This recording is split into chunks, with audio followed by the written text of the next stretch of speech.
So this is an example of doing a journey tokens reading. In this reading I will be drawing 9 tokens and casting those and doing a reading based off of them.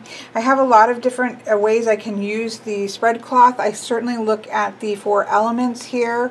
There's also some things that land in the middle, and where they're landing can also, with the circles, can also give us information.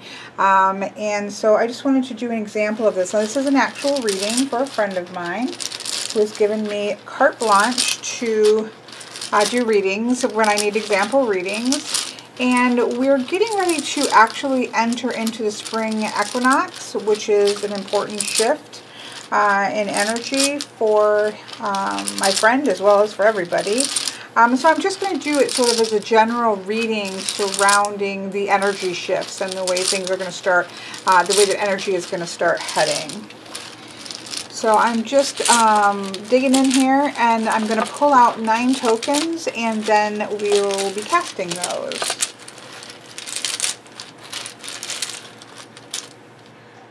I just grab whatever comes out until I have my 9. Again, really just focusing on the energy shift for the spring equinox.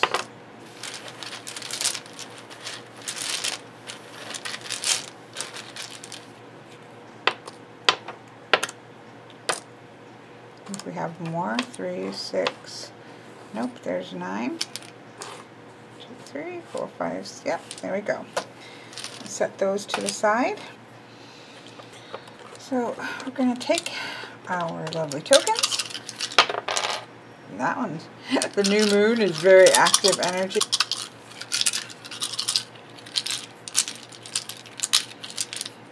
I believe in playing with your things. Whatever it is that you're casting, get your hands in there.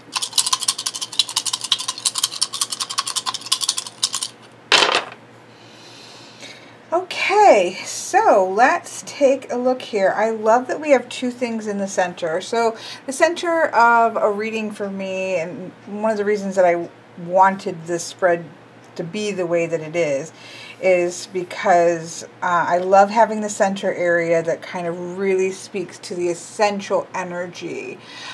So in the case of my friend, this is that energy going forward after the spring equinox and sort of where things are moving energetically. Here we do have the full moon, right? So the full moon is about things coming into full manifestation. This is very much energy that is bright. It is for me, it's very energizing. Now, I know everybody has different reactions and different ways that they work with moon energy. Some people are really activated around new moons. I'm really tired around new moons, and I'm really highly activated around full moons. So for me, it's about high energy. It's about things coming full into fruition, right? And so I love seeing that sort of energy that's starting to come in. Now, we have one of the tokens that is face down. For me, that's not necessarily a negative. It just means that energy isn't fully manifested yet. It might need a little bit more work to get there.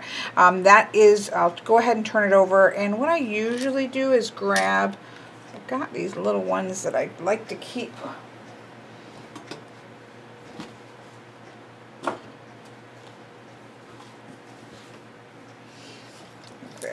I've got them in this little bag. I might need more than 4 of them.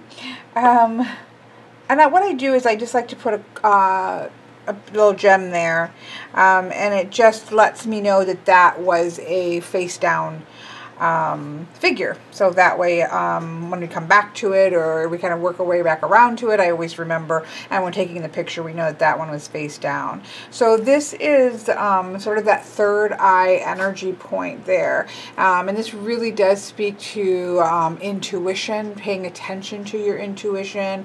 There are things, because it was flipped over, that could be hidden going forward, and you want to make sure that they activate that area and are really looking deep, looking looking below the surface, paying attention to things at a deeper level than our physical eyes can see there. And the moon is bright, right? So the light is there, the energy is there, but it might be easy. I know that this is going into a busier time, this section for them, and so it might be easy to just kind of move towards the bright moon that's there, and what you can see with your eyes. But this is saying you need to go deeper and be watching things from a more intuitive level than just the physical level. And again, this is right at the core of things. This is right at the heart of things. So all the other things in some way are kind of orbiting right around that center that's so key. Now, with casting readings, I tend to go right for what is next catching my eye. That's just how I do things. And certainly the position of fire here with this up here, face down, kind of at the edge. Again, here we have an energy point of communication. This is what would be related to the throat chakra. This would be related to the voice. This would be the throat in geomancy. So this would have actually to do with air, but it's in the position of fire, right? So this is active communication, but it was turned over. So that's an indication that that energy may need to be manifested, right? We need to bring that, use sort of the fiery energy, the creative energy, transformative energy that is around you to transform what? Transform your voice, to speak out, right? To speak the truth, to say the things that need to be said. First to see the things that need to be seen, and then to say the things that need to be said.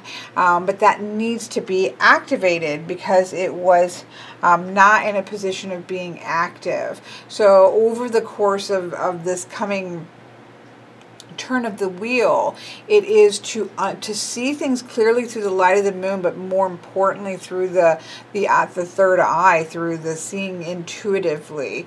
And when you can see truth, and when you can see things clearly, and when the moon is fully up and manifesting, what first needs to be manifested is the voice. And I think that that can be really powerful. Now, I'll probably just swing around here to the air. I read in a particular order simply because of geomancy. So in geomancy, the elements are fire, air, water, and earth, and so that's the why they're configured in this particular way. And so we also have very active energy here and very receptive energy here with earth and water. So it makes for a nice split energy board that way as well if they want.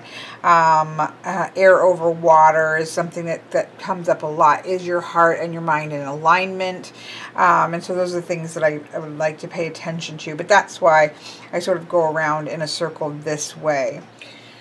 What I always find fascinating are figures, whatever it is that I'm casting, when they go on a line between, right? They're straddling the energy between fire and air, between transformation and creativity and the mind, and the way that we communicate. Those things is straddling that. And here we have the waning moon here. So in my token set, there's a full moon and new moon, and then there's a waning moon and a waxing moon. So that energy of releasing and letting go is happening with the waning moon. And it's between the two. So there's some things that need to be let go so that the energy that's in each one of these can be manifested.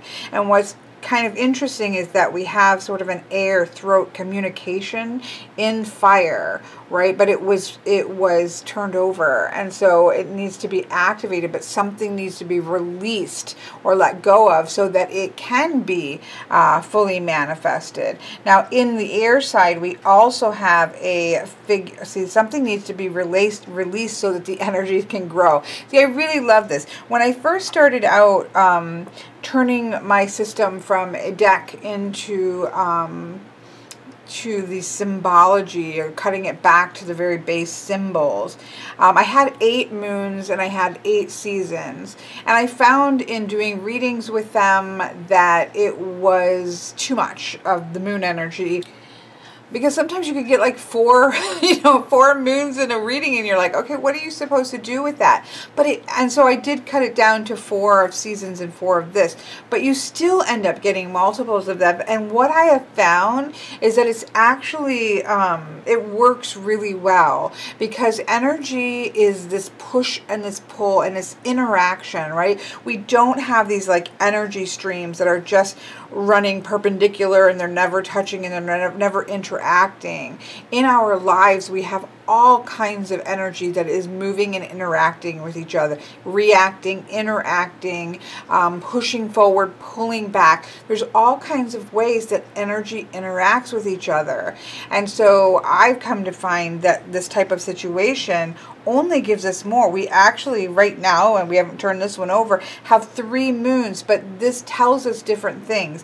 In this middle position, we see this manifestation energy. So in an overreaching sense, moving forward for this person, the energy is going to be high.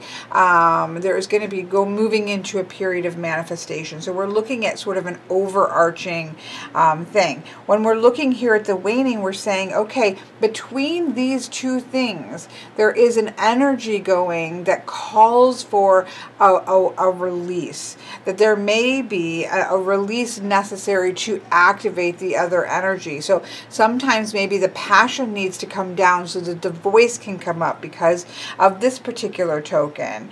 Something needs to be released into the creative zone so that things can build in the mental zone, right? It's this like push-pull that's going on. And so I would tell this person to really be paying attention to the energies between creativity and expression and transformation that comes as well, and the mind and thought and the way that that is being communicated outward, between passions and clarity of the mind, that there may be interacting energies between the two, a need to release some to activate some. In the act of releasing, another energy pulls forward. And so the importance, I'm sorry, I get so excited.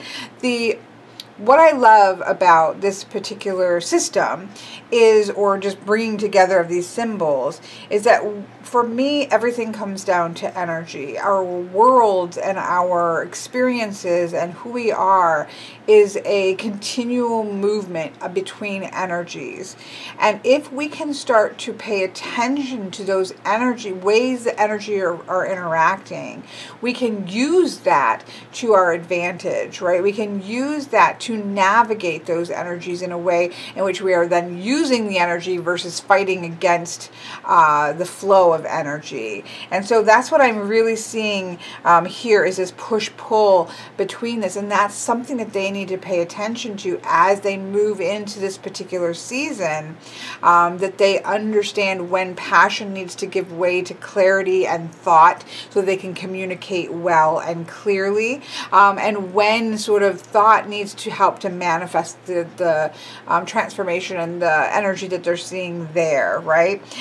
So paying attention to that flow between those two energies, I think, can actually be very helpful moving forward. What's also, again, interesting is what I just said, is that the main only thing in fire, at least fully into fire, is a communication, what I would put in the area of air. But in the position of air, we also have the figure for fire. So do you see where this is showing energetically this strong connection and interaction between the two? And so I find that to be really powerful and something for that person to pay attention to. What's the other figure that we have here is the figure for this is the spark.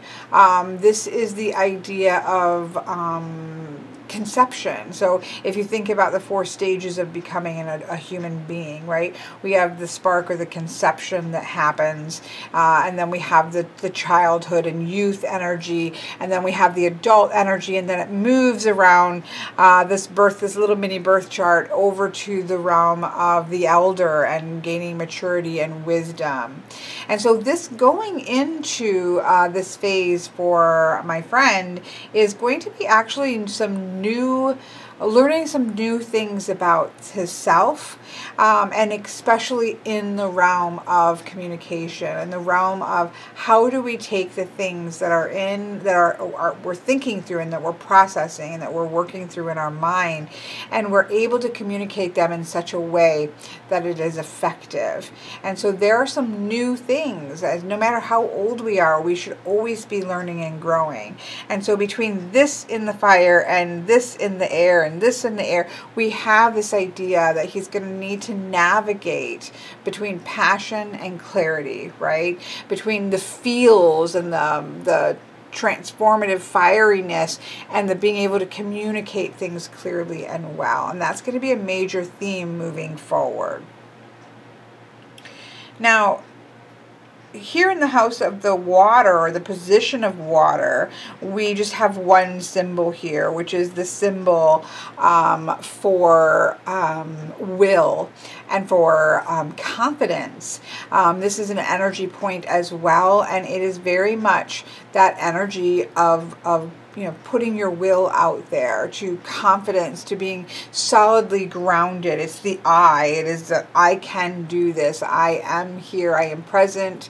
I will, whatever it is that I want to have happen. So in the terms of emotions and connections with other people, this is that sense of need for confidence, that need for assertion. And this is not assertion in a negative way, but assertion as in not giving over of the self, but interacting with emotions and with other people from a place of confidence and from a place of surety that we can see here. And I think that that's really beautiful, but that also is going to take, especially if this is in the realm of a relationship, if you're going to be moving forward in interacting with a person from a place of confidence and surety and control and power, not control as in controlling the other person, but control of your own power, it's very important then to be communicating clearly, right? To not always speak from a place of passion, but to speak sometimes from a place of calmness and clarity that we can think of with the coolness of the air. So I think that that is, between this and this, I think it's just an interesting component. And then the last we have here in the realm of the earth, although it's peeking into the fire, like it's almost like something is just starting to peek up, will move from the earth and grow into this fiery energy. And actually here we have the figure for blockage. So this is similar to a number of cards that would cause a blockage, such as the Lenormand mountain card, because sometimes while energy is flowing and intertwining and doing all its things, sometimes it can hit a roadblock. And so it's possible that the practicalities of life that we think of with Earth, which is our work, and again, this person would be going into sort of mode of, starting to work through maybe work processes and things that have to be done, or just the practicality of living, that may actually have a blockage, might block the creative energy that needs to come forward. Now, this was face down, right? So that energy isn't in full fruition. It's not completely blocked yet. And so being aware, again, the whole point for me of a reading is not to know what's going to happen in the sense that, okay, well, now I know that's going to happen, great. No, the point of doing any kind of reading, but especially this particular reading, is to be paying attention to the way that energy is moving, so that you can then do what you need to unblock things or keep them blocked or navigate around them. The whole point of it is to get sort of a bird's eye view, literally, of the way that energy is revolving evolving around you and at any time, and then how do you use that knowledge to help you navigate. So in this case, I think it's good that that's face down. This way that the physical, practical life might put a bit of blockage on that forward and forward pushing energy of fire. So now they can go forward and say, okay, I need to make sure that my personal life, or that life in general, isn't squelching my fire, right? Isn't putting out my fire, isn't leaving me without any energy to create and to do the things that I'm passionate about, that type of energy. I need to be aware of that as I move forward into this time period so that I can navigate around that, and that doesn't then come, that power doesn't come in, or that energy block doesn't end up coming into play, because you're aware of it and you're doing what you need to do to navigate around it. So I hope that this gives sort of an idea of how a reading like this might go. And it is very heavily based in, again, paying attention to energy patterns around you, and not for the purpose of just noting them down, but for the purpose of saying, okay, I can see this now. How do I work with those energies to then kind of achieve whatever it is that you're trying to achieve in that time? And so I just wanted, because obviously this isn't, if you say, okay, here's a tarot reading, pretty much people have some idea, even though everybody does it differently, you have an idea of what that might look like. Or if you do a oracle reading, people probably know, at least in general, how that's going to play out to some degree. And so I thought that it would be helpful to have an example of what a reading like this would look like, which is much more in alignment of like runes or oghams or something along that nature, but really focused in on the energy of paying attention to the energy that is surrounding us, and using that knowledge to our advantage as we navigate forward. So thank you so much for taking the time to look at this, and I wish you so much peace as you move forward.